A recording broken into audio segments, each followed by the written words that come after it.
This is the Demystifying Crypto and Building Wealth podcast. I knew that would be worth trillions. That had never existed in human history. There's been massive opportunities. The #1 podcast to help you understand and get insights into the crypto world, blockchain technology, wealth building, and financial investing. Now, here's your host, Tico Tiwari, the world's #1 most trusted cryptocurrency analyst and Wall Street veteran with decades of experience in the financial space. Hello, friends, and welcome to today's IG Live. So what I'm going to do is get things kicked off here, and I want to talk about the big picture and then go a little narrower. But before I do that, I want to tell you about my website, tikatiwari.com. It's my official website. I put out a free report on that website. So the way you access it, you go to tikatiwari.com, you scroll down, and you'll see this rocket ship, and it says Bitcoin's rise is unstoppable. 3 reasons to buy it now. If you have not downloaded that, I suggest you download it. It gives you my overarching view on Bitcoin and how I believe the Bitcoin value creation story will unfold in this cycle, and it's completely free. And also on my website as well, tikatiwari.com, if you go up to the top of the website where it says blog and click on that, you will find my latest commentary. And so I've been publishing anywhere from 2 to 3 essays a week. If there's more to talk about, then I put out more. I just put out a new essay today called "This Could Be Your Last Chance to Buy Bitcoin at These Cheap Prices." And I'm going to talk a lot about what's in that article today, but I suggest you go to the website, and that's where you're going to get my most up-to-date commentary, and also where you're going to get announcements about things that I do also through social. Now, again, I need to say this every time we do one of these lives. If anybody DMs you or anybody contacts you in any way through Telegram or WhatsApp or through any social media platform saying they're me, they are not me. What they'll do is they will copy my Instagram and change a letter or add a space, and it looks like it's coming from me, but it is not me. Please, friends, I implore you, just block those scammers. Anybody who DMs you saying they're me or they're from my team, it's just not true. It's somebody trying to scam you. Okay, let's get into this. All right, so what I want to do is first go wide. So let's talk about what I believe will be one of the driving macro stories for crypto and really for all risk assets. And that is inflation. The inflation numbers came out today, and they're hot. You have all these ivory tower intellectuals saying that, oh, inflation's going to abate. By the way, I am verified. There should be a blue check mark on here. So there's going to be a lot of, all right, let me recenter myself. Okay, so you have armchair capitalists basically take what the government tells them and they take it at face value. They say, oh, we're going to get 3 cuts this year. Oh, inflation is not that bad. Friends, inflation is running, at least the number that they're showing us, at 3.5%. That's almost double what the stated inflation rate expectation or what they're looking to get to, okay? That's not good. If you look at the amount and the size of the deficit spending that the US government is engaging in right now, during a non-recessionary time, during a period where we are not at war, that is inflationary. So it doesn't matter that the Federal Reserve is shrinking their balance sheet. If you have the Federal Reserve shrinking its balance sheet on one time, but you then have the federal government pumping in an extra $2 trillion into the American economy, that's going to create inflation, and that's going to increase. How do we know that? Look at what's happening in oil prices. Look what's happening in gold prices. These are the traditional market canaries in the coal mine. You have people that have vast assets saying, you know what, I need to be in hard assets. I need to be in assets that are very difficult to dilute. And so that's why you're seeing gold prices move up. You're seeing oil prices move up. Of course, as you know, I believe that Bitcoin is the ultimate inflation hedge because you can't make more of it beyond its pre-programmed issuance scarcity. There's no way to do that. If gold goes to $5,000 an ounce tomorrow, believe me, they will find more gold. And gold that they know is in the ground right now, but is not economical to dig up at $5,000 will be incredibly profitable for them to dig up. And so this is what makes Bitcoin different. It doesn't matter how much external demand there is for Bitcoin. You can't make more Bitcoin than the underlying protocol says it will deliver. And so most people here watching know in about 10 days, on or about April 20th, you're going to have the Bitcoin halving. And the Bitcoin halving, for those that don't know, is when the amount of new Bitcoin that is issued is cut in half. So right now, there's about 900 new Bitcoin that's issued each day. When we get to the halving, that's going to get cut in half to 450. Now, why does that matter? It matters because there has never been a time in Bitcoin's history where it has had more external demand for Bitcoin, ever. There has never, ever been a period in Bitcoin's history where the demand has been so high. And there has also never been a period in history where the supply has been so low relative to that demand. Let me tell you what I mean. Over the last 3 months, ETFs have amassed $12 billion in net inflows. That's not including the money that moved over from GBTC, net inflows. So if you break that down, right, to a daily rate, it means that there have been buy orders of 2,700 Bitcoin per day and only 900 new Bitcoin that have been mined. They're buying all the 900 Bitcoin that are mined each day, and the rest of the Bitcoin is coming from either traders or people that bought it down at 15K or 10K or 20K or 30K and are taking profits. But eventually, those people will run out, okay? The people that own it cheap or taking a quick scalp, those coins will be gone. And then, so that's one problem. The next problem is, in 10 days, the new supply gets cut in half. So if we assume that demand just stays the same, it doesn't increase. You have 2,700 Bitcoin in demand each day that's getting bought, but the new supply, instead of being 900, is down to 450. Okay, so that, again, you don't have to be a rocket scientist to make a lot of money playing a halving. You don't. It's just supply and demand. All you have to ask yourself is there a new inroad of demand coming into Bitcoin? And if the answer is yes, and you know that new inroad of demand is going to meet diminished supply, then you buy it and you hold it anywhere from 12 to 18 months, and you make a lot of money. Just a lot of money.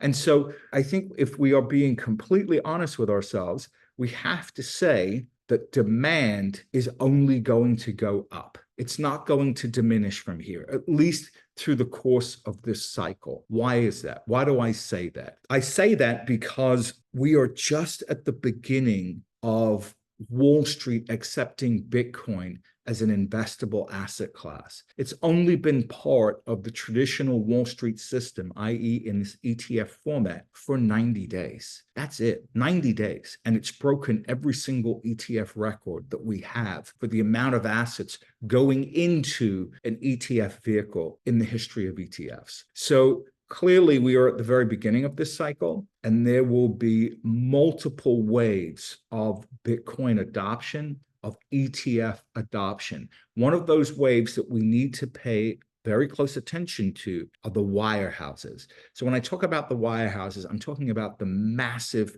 money managers that manage money for retail investors. So we're talking about UBS, Morgan Stanley, Merrill Lynch, Wells Fargo advisors. Collectively, they manage about $14 trillion, and they have millions and millions and millions of customers. They are right now have not allowed, some of them have not allowed any Bitcoin products on their platform. Others have not, all of them have not allowed any of their brokers to actively solicit their customers. Wells Fargo will let you place an order if it's unsolicited, but they have not actively actively started soliciting orders. Now, part of the reason why I believe they have done this, I think it's a couple of things. One, nobody likes to be first, and so they need someone to give them cover so they can point to that. Nobody wants to lose their job.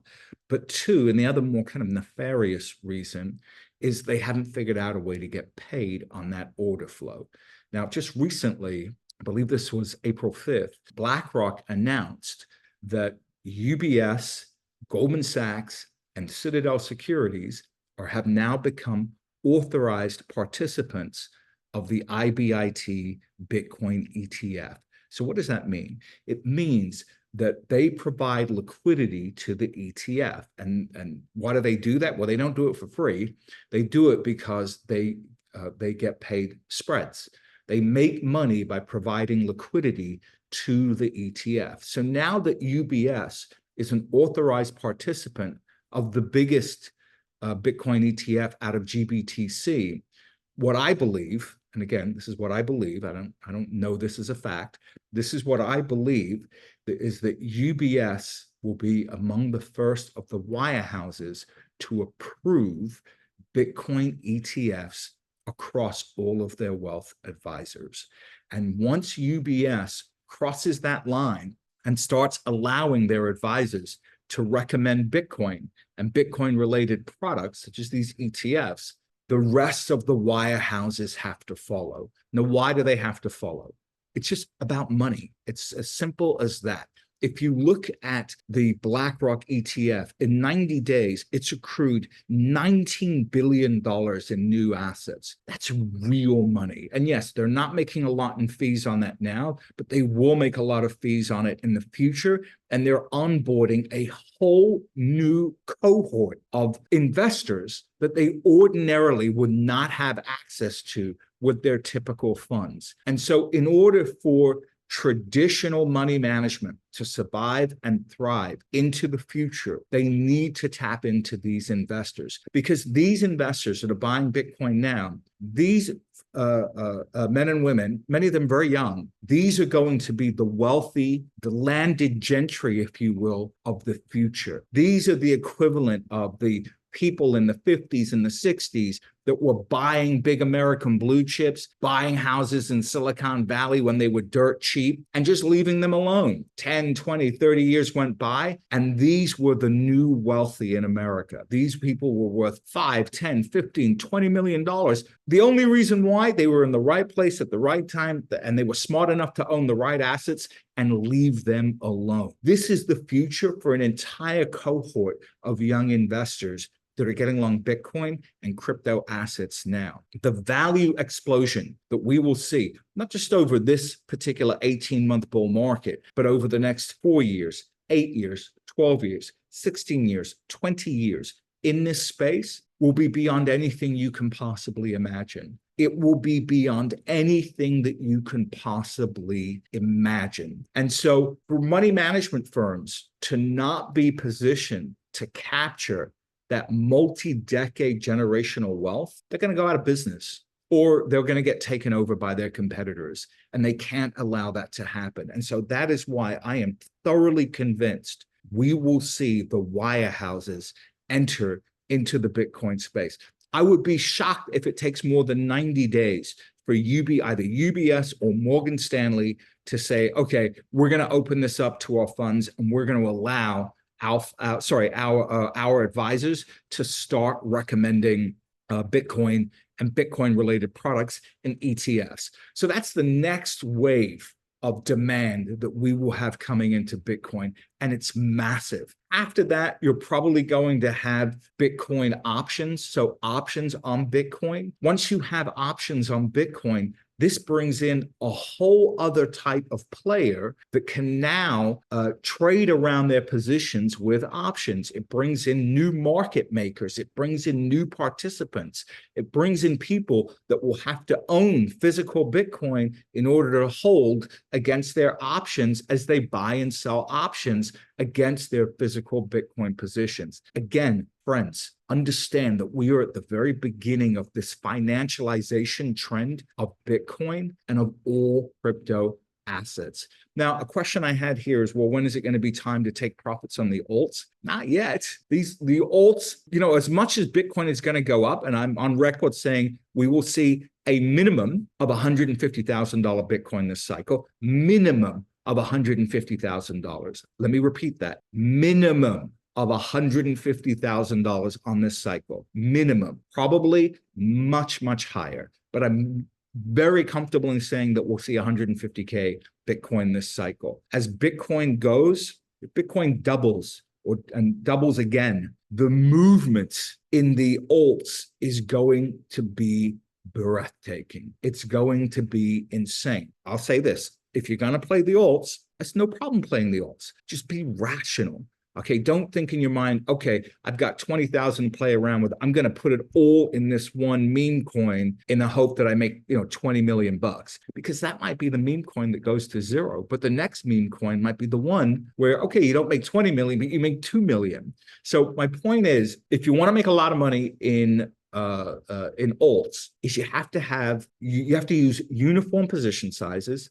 Generally, 200 to 400 if you're a smaller player, $500 to $1,000 if you're a bigger player, and you put the same amount in each of the alts. And this way, you don't under-own a winner and you don't over-own a loser. It's a very simple approach. You got to think about it like venture capital. It's very similar to venture capital investing. Most VC investments go to zero. And the way they make their money is they maybe have 1, 2, or 3 that 100x, 50x, 30x, 40x, and they lose money on the rest. But they use this uniform position sizing that allows them to show phenomenal gains for their limited partners, even though they will have things, many ideas that go to zeros. Okay, so I'm going to dive into some of the questions here.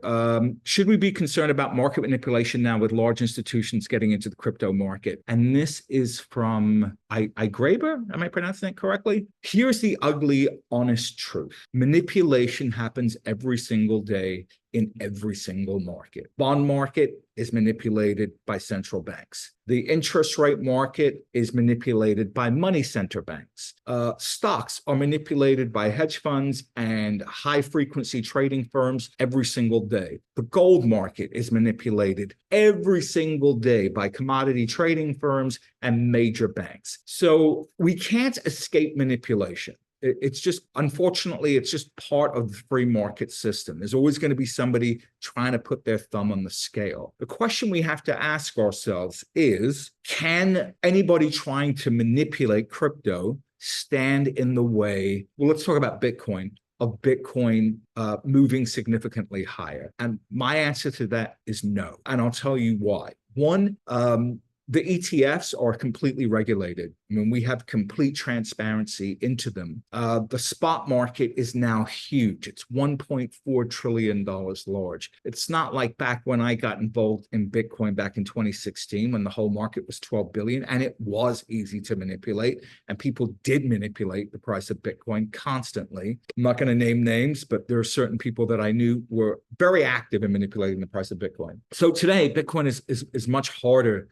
to push around. What kind of manipulation you can see is governments talking tough about Bitcoin, or brokerage firms or financial people speaking negatively about Bitcoin in order to trying to manipulate the price lower so they can then fill up their bags and buy it. That type of manipulation is very short term and very temporary. And if that happens, you should take advantage of it, but don't let it bring you down. I mean, it's just the nature of capital markets. All capital markets have an element of manipulation to them, but don't let that get in the way of you making an absolute fortune from crypto. Okay, so question here is, now that Bitcoin is hitting all-time highs, when do you think the alts will return back to their highs?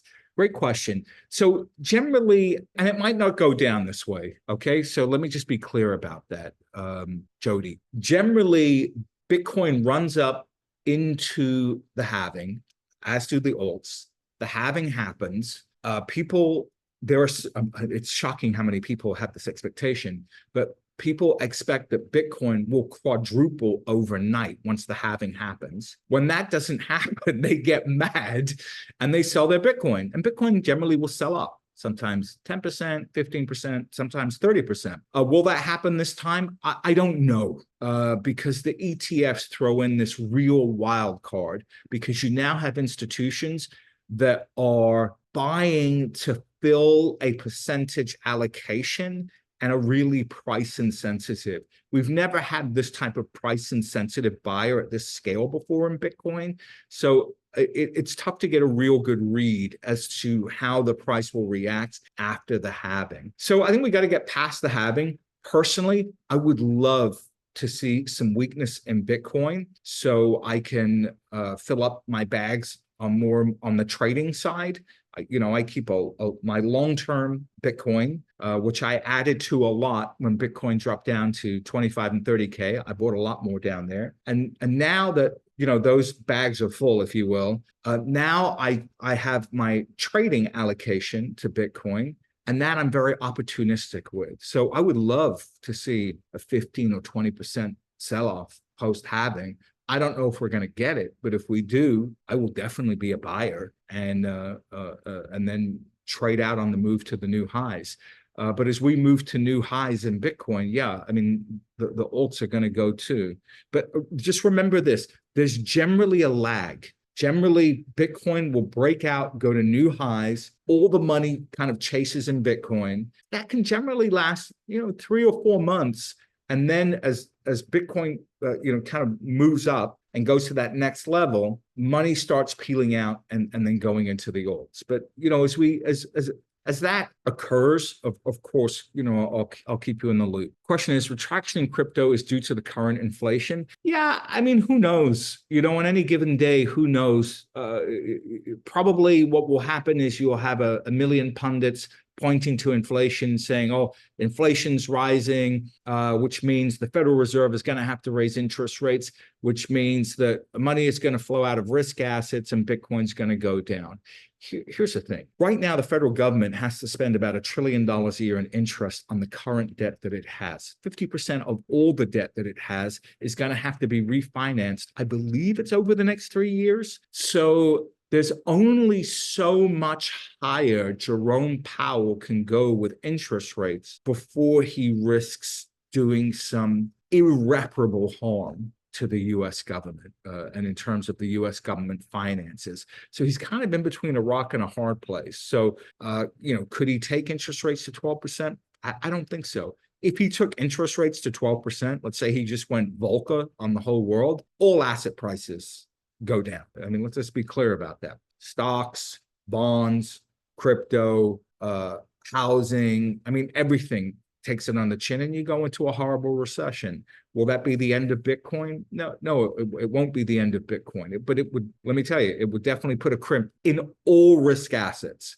Do I think that's going to happen? No, I think that's a very low probability event. Question is, if Bitcoin's going to at least 150K, how much do you think ETH will go to? I mean, ETH probably goes to 10K this run. I think if you can get the ETF approved eventually, I don't think the ETF is going to get approved in May, but I do think it'll get approved within this run, in this period. So I think you could see 10K on ETH. Question is, if you have a self-directed Roth IRA, should you sell Bitcoin, reinvest in altcoins, or just leave it be? I can't tell you what to do personally. Here's the way that I work. I have my long-term stack, and then I have my short-term trading. If I have Bitcoin in a long-term account, like a tax advantage account, like an IRA, I'm not going to leave. I'm not going to mess with it, right? Again, I don't know.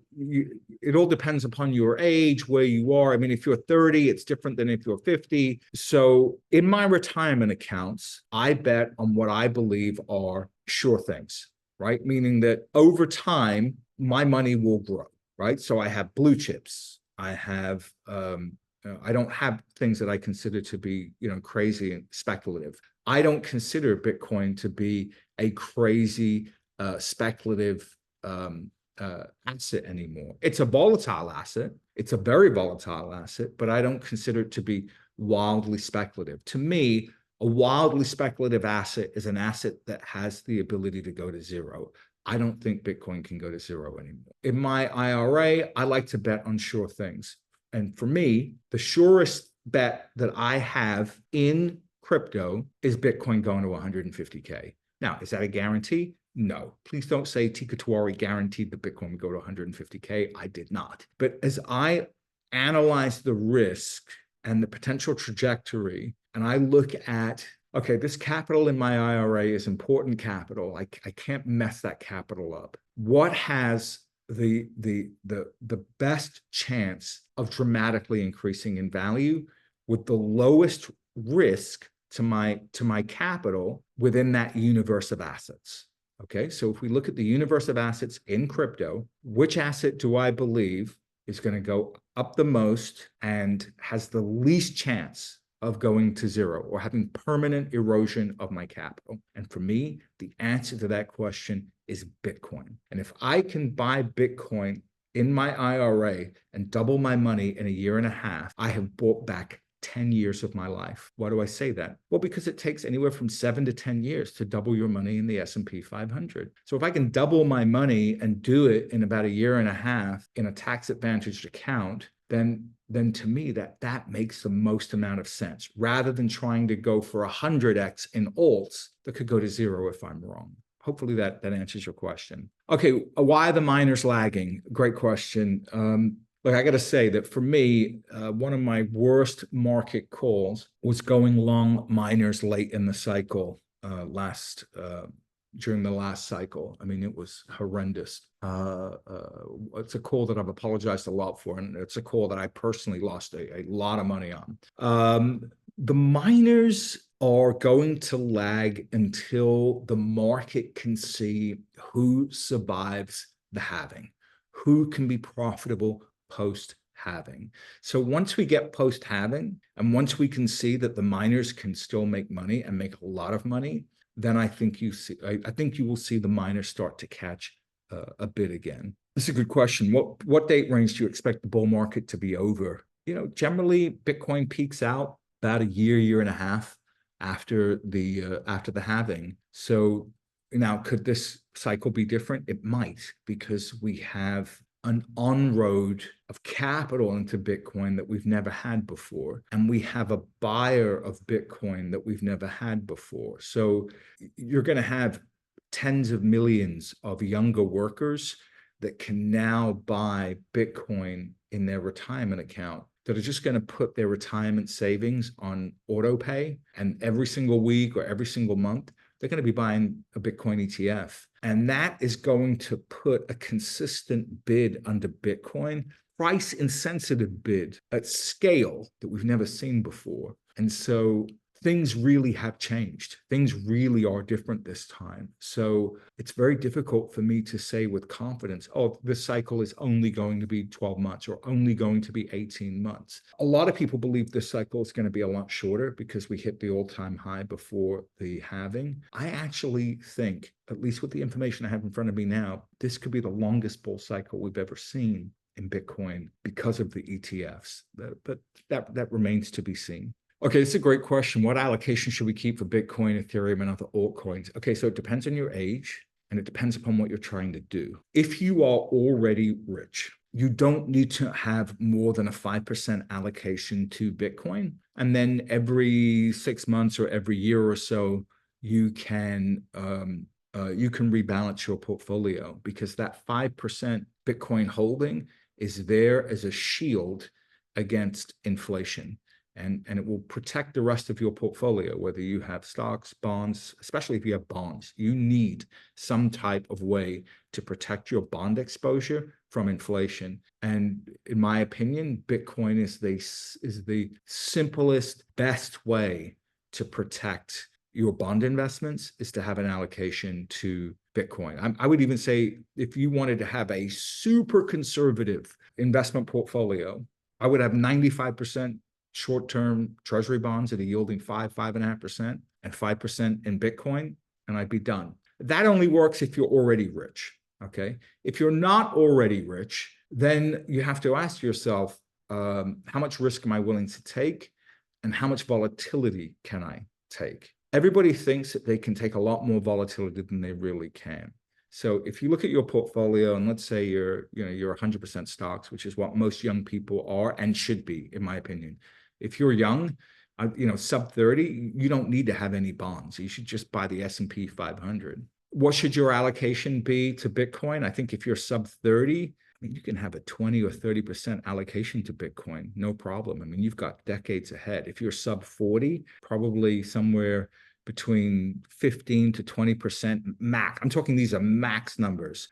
If you're over 40, 5 to 10% is where I would be. In terms of altcoins, again, it depends on your overall net worth. Probably, I would never want to have more than 1 to 5% of my entire liquid net worth in altcoins, right? Because you have to imagine when you're trading altcoins, if you say, okay, I'm going to put 5% of my liquid net worth in altcoins, just visualize, okay, if all that went to zero, am I going to jump out of a window? Is it going to create problems for me?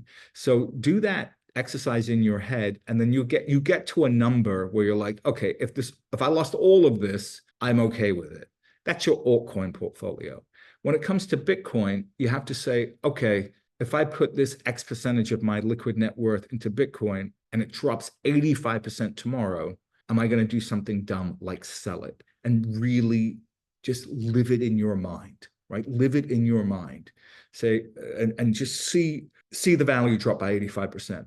Feel the feelings in your body. Because the key with Bitcoin is all you got to do is just not panic sell and just hold. That's it. As long as you don't panic sell, you'll continue to make money on Bitcoin for years and years and years. Hey, NIK Fitness, I can't answer that question. It's a bit too close to personalized investment advice, and which I'm not allowed to do.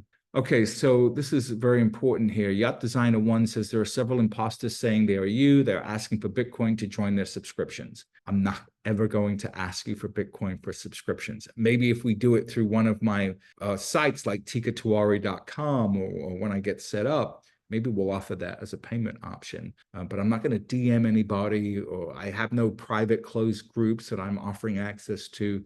When I do make an announcement about launching a service, I'll come here, I'll do a live, and I'll do a webinar, and it will be me, and it will clearly be me. Do you think this is a left translated cycle and a top will be closer than usual? I'm not sure what that means. Okay, this is a very good question. When there's time to liquidate cryptocurrency, including Bitcoin, where should we diversify the assets into? The US dollar is weak and will get weaker, so that may not be an option. I can tell you what I'm doing, what I will do, and this answer is based on the information that I have in front of me today. That might change in the future, and I reserve the right to change. But what I will do is I will just buy short-term treasuries anywhere from 2 to 6 weeks out when I move to cash. When I take my profits on Bitcoin, I'm going to go into short-term treasuries, and then I'm going to wait. I think that you'll probably see asset prices as a whole peak somewhere in 2026, 2027. And what I intend to do is just wait and be patient, wait for the next asset crash, which again, I think won't take place till 26 or 27. And then I'll be a buyer of assets, probably equities on the cheap. Right now, equities are very expensive. They can get much more expensive, but that's my plan. Is it possible we won't have an altcoin rally this time? Look, anything's possible, but I don't think that's possible. People being the way they are, they love to recycle their profits from Bitcoin booming, and then they go further out along the risk curve. It's just the nature of how bull markets work. So I'm not worried about there not being an altcoin rally. I think we're going to see one of the biggest altcoin rallies we have ever seen. And I'm really looking forward to sharing my research on that in my new service. Which brokers will hold up over a long period of time without going down to poor corporate governance? Are you talking about crypto brokers or traditional financial brokers? I'm not sure. The question is, you were so bullish on ETH, but you seem a little negative now. What do you think changed? No, I'm not negative on ETH, and I'm sorry if I'm giving you that impression. I'm just very focused on Bitcoin right now. To me, Bitcoin is just primed to have such an explosive move. I would have had a higher allocation to ETH if I thought the ETH ETF would get approved in May, but I don't think it will. So maybe that's what you're picking up on. Maybe I have a little bit of negativity there. If you look at Larry Fink is determined to have an Ethereum ETF. He's launching real-world asset tokenization on Ethereum. That's the chain he's using. That's the chain that institutions are going to flock to. So I do think there is still a tremendous amount of upside in Ethereum. I just think Bitcoin goes higher first, and then ETH might eclipse the percentage up move in Bitcoin. But if that's going to happen, that's going to happen later. Yeah, so thanks for calling me on this, Rohil. You said in a video that ETH can go 10K in the last cycle. I was wrong. It went to, I think, 5 or 5,500. Sometimes I get it wrong, and it's going to happen. But I think at the time, I pounded the table to my members on Ethereum, $280. And I remember shooting that video, and I said, ETH is cheap, cheap, cheap, cheap, cheap, $280. So it only went to 5K and not 10. I'll try and do better next time. I'm not going to get into the altcoins. That's something that I will be providing to my members in my new service. And I will get into the altcoins, and I will provide support for the old coins that I recommended from the legacy portfolios. But that's something that I'm going to do in my service. So the question is, when do you think options trading on Bitcoin will be approved, and what's the best way to play that? Well, I don't know when they're going to be approved. I would just be guessing, and I don't mind giving educated guesses, but I can't even give an educated guess on that. In terms of how to play it, well, it allows you to create income on your portfolio, which is something that we haven't had a regulated, safe way to do that before. And now you will. You'll be able to write calls against some of your positions if you want to. So it opens up this whole new income source that you'll be able to create off your Bitcoin. And that's pretty amazing. Okay. At the end of the bull run, is it wise to sell our stack and buy it back when it drops, even if we can't get as low previously? So that's a phenomenal question. So much of that depends on what happens. I've already said in the last live that I intend to sell half of my core stack at 150K, and then I will be selling 10% of my core stack on every $50,000 move up. Now, let's say we go up to 500,000, and then in the bear market, we collapse down by 80%. And we go down to 100K. Would I buy more Bitcoin? Yeah. Bitcoin drops 80 or 85%. I'm going to buy more Bitcoin. So I think I will always be active in the Bitcoin market. But remember, I've been long Bitcoin since 2016. And for me, I want to take a little off the table this run. I've watched my account increase and drop by tens of millions of dollars repeatedly. And this time I'd like to take a little bit off. And even though I know that if I wait another cycle, I'll get a higher price. And another cycle, I'll get another price. I'm 53 now. At some point, you got to go enjoy your money, right? So that's my reasoning. So a lot of that, the answer to that question really depends upon your age. S200 Jav, thank you for the well wishes. Question, is it easy to mine Bitcoin? No, it is not easy to mine Bitcoin. I do not recommend going into Bitcoin mining yourself. Okay, I think the rest of the questions are really about altcoins. Okay, so crypto brokers. Which crypto brokers do I think will stick around? I mean, Coinbase, I think, is going to stick around. Gemini, Kraken, these are highly regulated American companies. Of the three, Coinbase is probably the best capitalized and the best positioned to survive long term.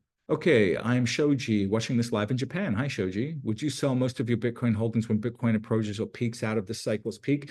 Well, as I said in the previous video, and as I said just now, my plan is to sell half my core stack at 150K and then sell 10% of my remaining stack on each $50,000 move up. All right, well, I think I've been on here for about 45 minutes. I think that we will call it there. I will answer this one last question. Which president is best for crypto? It doesn't matter who's president. It doesn't matter who's president.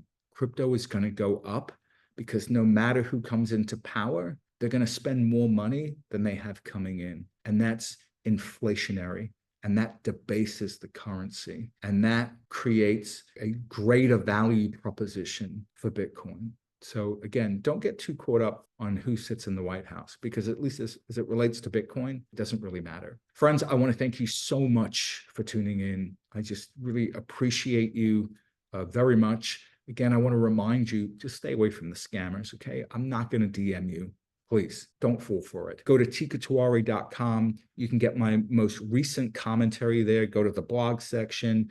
I saw a couple of notes about the report not downloading properly. I'll contact my social media team and ask them what the problem is with that, and hopefully get that fixed. But the most recent articles are there. Go to the blog section. You can take a read. There's a ton of articles there that are very timely that I suggest you read. I post this recording.